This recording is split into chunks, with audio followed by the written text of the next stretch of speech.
Daniel Ricciardo's Formula One comeback has been unbalanced, with an immediate victory over his new teammate one weekend and a protracted race buried in the pack the following. And even though it was only his first two races back, Ricciardo will have to perform better if he wants to secure a Red Bull seat in 2024. But maybe without his knowledge, his fate has already been decided, as Christian Horner has finally spoken out about Ricciardo's return and his future within Red Bull. Ricciardo achieved a minor success in Hungary by finishing 13th and believing that points were achievable without a first-lap collision that was not his fault. Following that, with a dismal 16th place finish at the Belgian Grand Prix, was a taste of Ricciardo's new reality. Driving for AlphaTauri, a hit-or-miss squad, in a car with flaws ensures that there will be some difficult weekends. It makes us question if the AlphaTauri car is even good enough to provide a bid for the second Red Bull seat, even for Tsunoda. Regardless of how well Yuki Tsunoda performed this season, he has a lot of lengthy and ultimately pointless races. And Tsunoda, as his 10th place finish in Belgium demonstrated, is a difficult baseline for Ricciardo to emulate. Given the constraints of the track and conditions like as a sprint weekend format, the Belgian GP was always going to be more difficult for Ricciardo than the Hungaroring. It would bring out the worst in the car and put Ricciardo under greater pressure. It was still in the decent but irritating category. He wasn't nearly as at ease in the car, and the weekend wasn't as complete as Hungary's, with Ricciardo committing a track's limit violation in qualifying, which forced him to start at the back. Ricciardo felt the team had missed a little bit after the race. He conceded that the quick answer to whether the car's flaws were highlighted more at Spa was yes, and that I didn't feel like the car was on.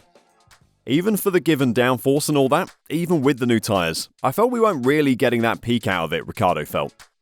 I wasn't really feeling it bite and load up, so that's probably the thing that we'll try to understand where we missed. It is lower grip, especially with the rain all weekend, the track felt green. It did feel like it was pretty average conditions. The race pace felt quite slow. All these things probably contribute.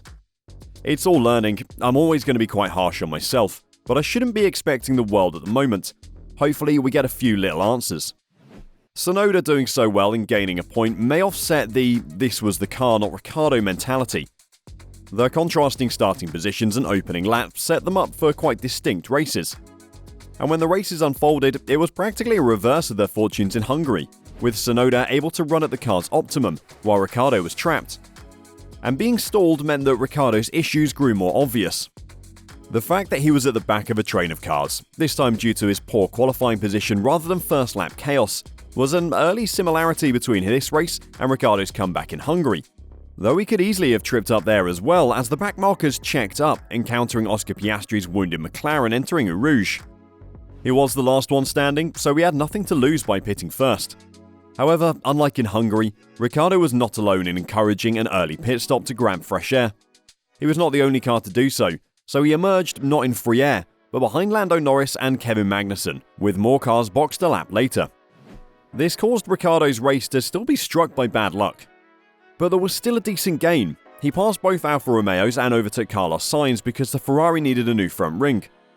And Ricciardo got ahead of Norris, whose McLaren was very vulnerable on the straights. But there just wasn't enough time to make it work as well as Hungary.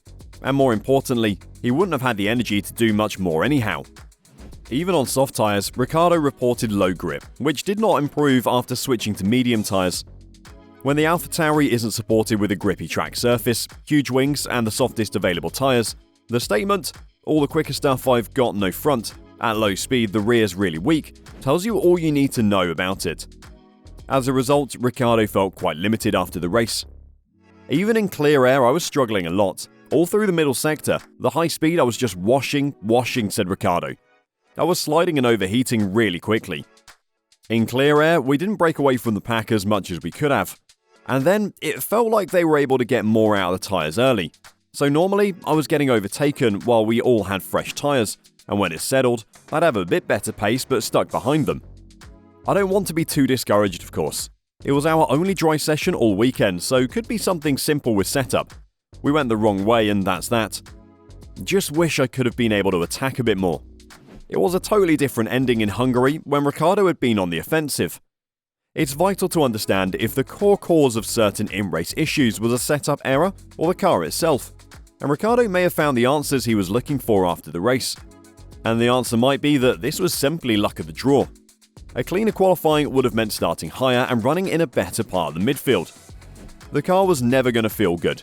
Ricciardo could have used a little more speed at times, but he did at other stages of the Grand Prix, so there were some grains of solace to be discovered.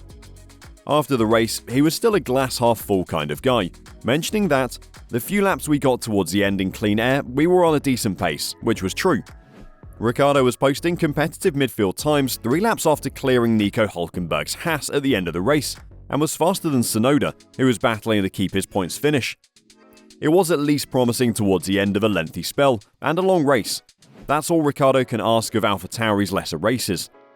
The key will be to ride through the lows without seeming entirely lost, and then to show he can hit the car's peaks. While race 2 of his return was more of the former than the latter, it had its advantages. Although Ricciardo admits it's more difficult to see that inside the car. 15 minutes removed from the race, I already feel a little bit better, he said on Sunday in Belgium. It's just tough in a race when you're not really making progress. That's where you're like, and you're trying a few things and it didn't work. You lock up or have a moment, so you kind of just feel like, okay, maybe today's not the day.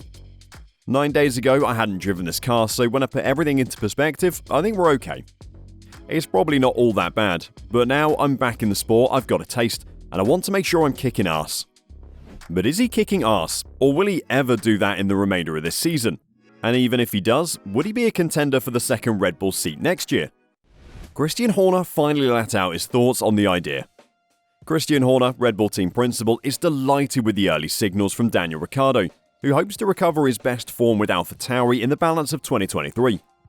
Ricciardo's departure from McLaren was sudden, leaving the Australian in an awkward position to position himself in the driver market for a top drive. Fighting at the top of F1 is his motivation, as he stated in several interviews. As a result, AlphaTauri serves as a stepping stone to a prospective Red Bull seat. To be considered for a promotion, the Australian driver must outperform his teammate Yuki Tsunoda. Tsunoda's excellent point finish in Belgium serves as a reminder that he will be a difficult hurdle to clear.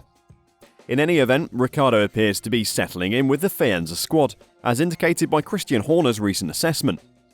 I thought for a comeback drive in difficult circumstances, he actually acquitted himself very, very well, Horner said about his first race with AlphaTauri.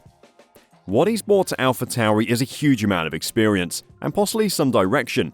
Obviously, with the experience he brings as a race winner. Obviously, the reason Daniel was brought back into the seat is not because he has long-term aspirations to be an AlphaTauri driver.